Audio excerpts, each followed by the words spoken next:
Lods. Abang ako ng ano mo kanina eh. Sakto. Nag-comment niya ako, sabi ko abang ako sa Binduyan. Ah, ikaw yun? Ticket mo. Ilan sa'yo, idol? Dalawa po. Ikaw lang. Dalawa sa'yo. Magkain pa kasi ako sa Langugan kaya medyo matagal ako.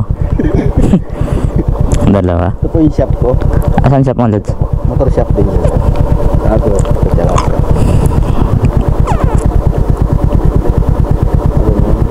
Thank you po. Ingat sir. Thank you po. Thanks po.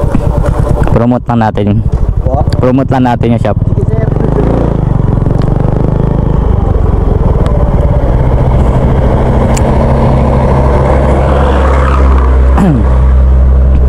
Binduyan, di ba? Binduyan? Yan po.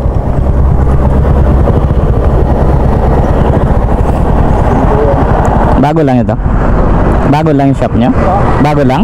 Bago lang din sir.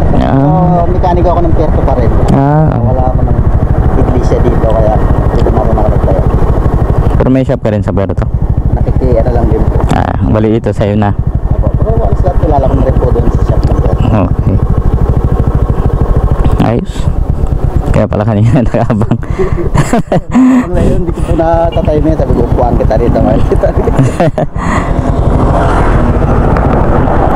Ayun mga Lodi, meron shop dito si Idol Willie Motorcycle Parts and Accessories.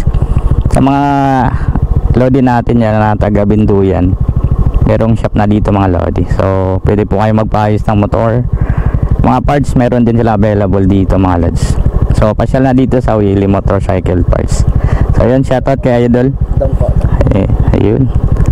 So Lods, diretso na ako ha. Sige, drive safe sa inyo.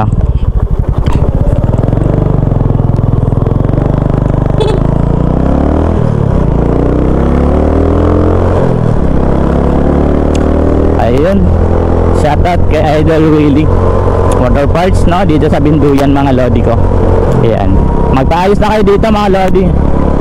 Lodi natin yan kay Idol Willie.